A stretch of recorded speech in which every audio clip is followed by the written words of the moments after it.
Hello Pisces, love reading for 2024, buhay, relasyon, pag-ibig. Kuha tayo ng ilang messages para sa inyo. As usual, mensaheng gabay lamang po. Okay? No matter what your relationship status right now, single pa man kayo, in a relationship, married, or attached, this message is for you. But still, tayo po ay general reading. Just only take what resonate pa rin. Okay? So, dito muna po tayo sa inyong cartomancy reading o yung ginagamitan natin ng playing cards. Okay. So, itong ilang baraha pa, deck of cards, lagay natin sa gilid. Okay. So, Pisces, love, messages. Ano pa bang darating? O anong parating sa inyo? Ngayong bagong taon. Pisces 2024, love, life ng mga Pisces ngayong taon. Sa mga taong maaring makapakinig nito. Anong parating sa inyo? Okay. May bumagsak na po eh. Okay. So, sa live guys, hindi natin napapakita yung pag-spread ng worries po. Dahil i-upload rin natin to live na live rin po pala tayo pa rin sa ating FB. 7 and 7, 5 and 5. So, merong patuloy na changes patungo sa inyong growth sa relasyon. 777 guys. So, lucky number yan. Yes, may changes. Pero itong changes na ito, sabi ko, parang tinagalog lang. Patungo kayo sa growth ng inyong pagsasama. Couples in a relationship, hindi perfect. Parang dito. 7 of hearts, 7 of spades. Regardless of the gender, may ilang umangat dito na person, pero pinakakinukuha lang natin dito yung enerhiya nyo. Yung ilang unang umangat na person, pero kaakibat dito yung kumbaga parang sala sa lamig, sala sa init ang ilang pakiramdam natin dito. Yes, merong hindi pagkakaunawaan, pero parang hindi naman siya ganun hindi siya ganun magiging malalim. Pero you have to be careful pa rin for those who are in a relationship, couples, married. Be careful kasi minsan masyadong, tumataas yung ating pride or ego na kahit sa simpleng tampuhan lang ito, ay baka mapunta sa mas malalim na tensyon na ayaw natin. So, sasabayan pa rin. Bilangan dito naman yung pag-unawa. 777, love to, luck, at yung support na pa rin yung makuha sa isa't isa, sa inyong mga kapareha. Sabi ko nga po, may pagbabago pa, pero itong pagbabago na ito ay patuloy lang din patungo sa inyong growth. Okay? Couples in a relationship. Okay, so in a relationship, kasi 7 andito, indicates kasi ito na nag-i-indicate ito ng, tapos sa potential, ang ganda rin. 7, 10, Ace of Hearts, this signifies true love. Kung kayo'y andito na sa relasyon, na ready na kayo to commit, ready na kayo na magsama sa isang bubong.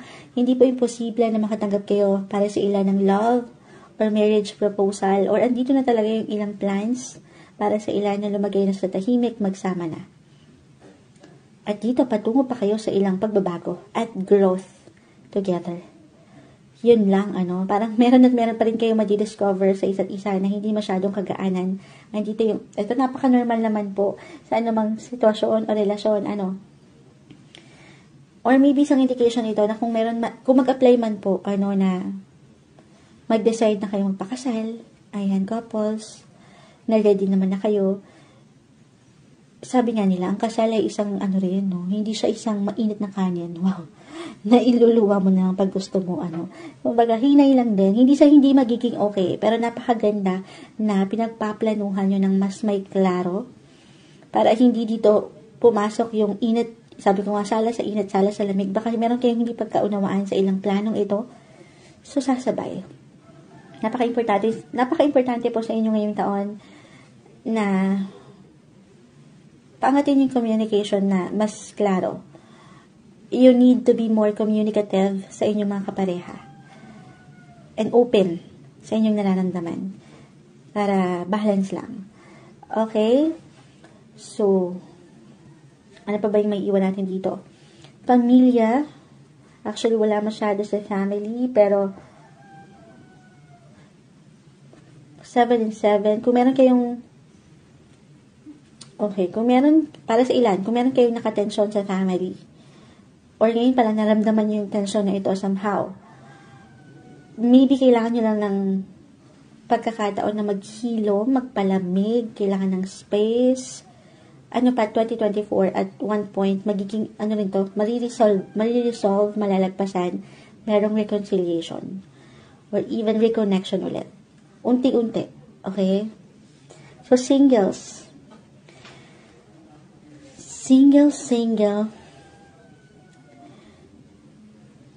meron nang magtatapos dito, at maaring ito yung anong pagtatapos sa moonshot, kasi umangat dito yung ilang pag-aalala sa inyong love life. Parang Pisces, ready na kayo to commit for some, kung ready na talaga kayo. Pero parang merong fear, may umangat na takot dito, or pag-aalala. Or baka kasi nalulungkot lang kayo. Parang may pag-angat ng pag-alala, pagkalungkot. Maybe isang indikasyon ito na dito rin i-apply yung pagpaplano na aking na-mention para sa mga nasa isang relasyon na hindi kayo magpapasugod-sugod sa pagbuo ng desisyon just because malungkot ka or nag-iisa ka, Pisces. Actually, ang ganda, sabi ko may lacks in love. Bilang 7 and 7, 7. Tapos yung sign of true love, andito rin. May ilang changes patungo sa growth. But at the same time, ito ay maaaring mag-apply ng higit para sa mga single Pisces, okay? Na, if ever, meron talaga kayong plano na, andito na sa plan na meron kayong someone, kumbaga, makilala na bago, hinay lang din, okay? Pakiramdaman nyo yung inyong mga puso. Baka, nape-pressure lang kayo sa inyong mga naririnig or nape-pressure kayo sa buhay, life in general, na baka nahuhuli na kayo, ganyan. Love is not a competition, okay? Huwag kayong mag-pressure. Alisin yung takot, yung pangamba, na baka wala na.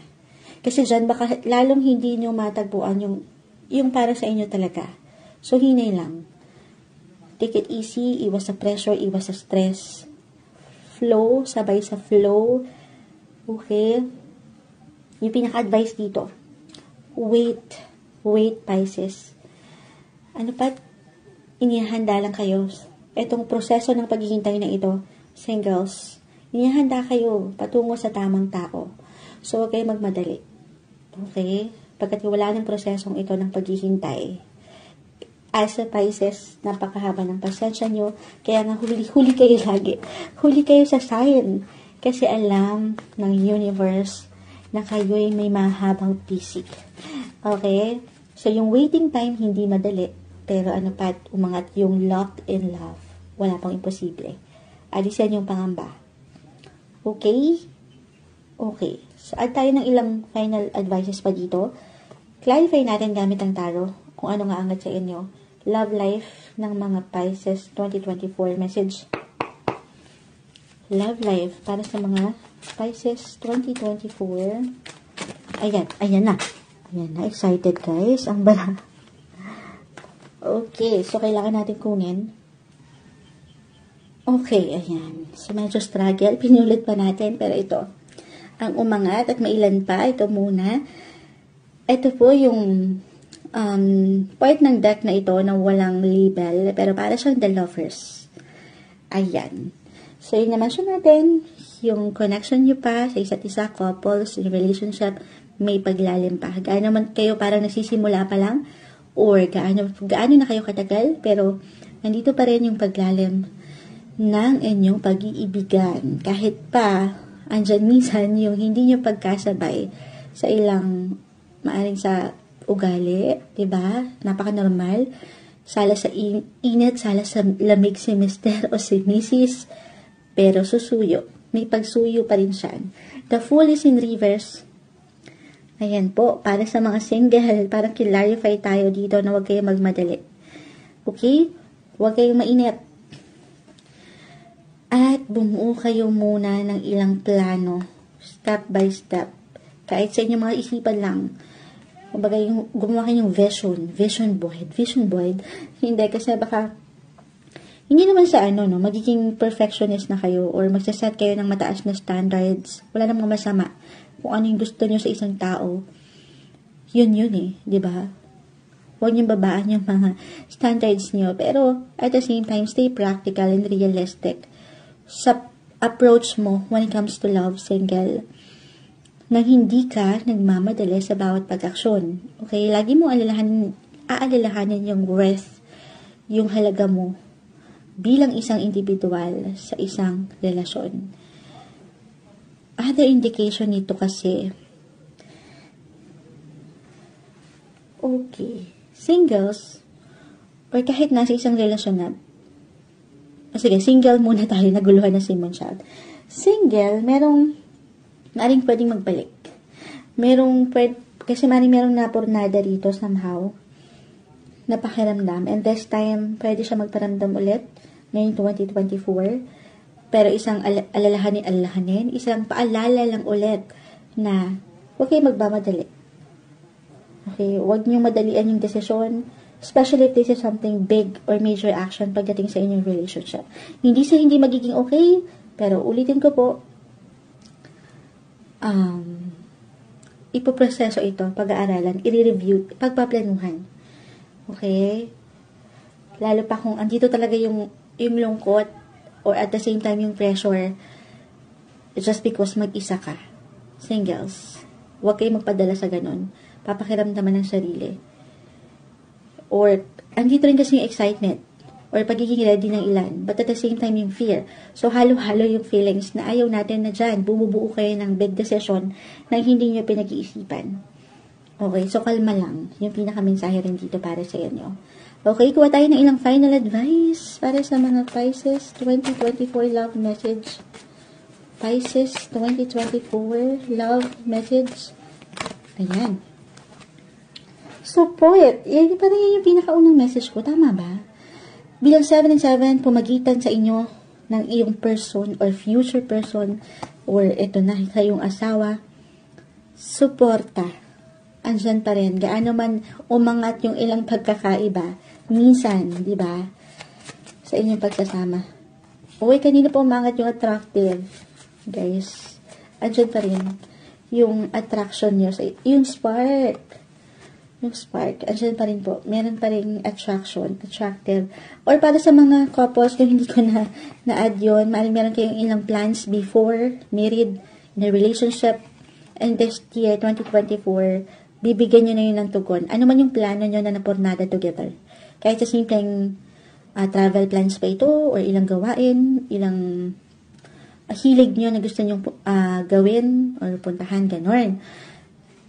Ayan, spark. Secretive. Or, sa mas practical kasi dito, para sa mga single, merong someone na parang sinisilayan lang kayo dito. Pisces, sabi ko, maring merong manong balik or magbalik para sa ilan sa inyo. Ayan na. May sikreto. Pero this is not something naman na dapat katakutan kasi umangat yung spark, yung attractive, maring tumataas, umaangat lang yung attraction ng taong ito sa'yo. Okay, so yun. Yan na lang muna po ang maiwan natin for now. Buhay, relasyon, pag-ibig, 2024 para sa inyo, Pisces.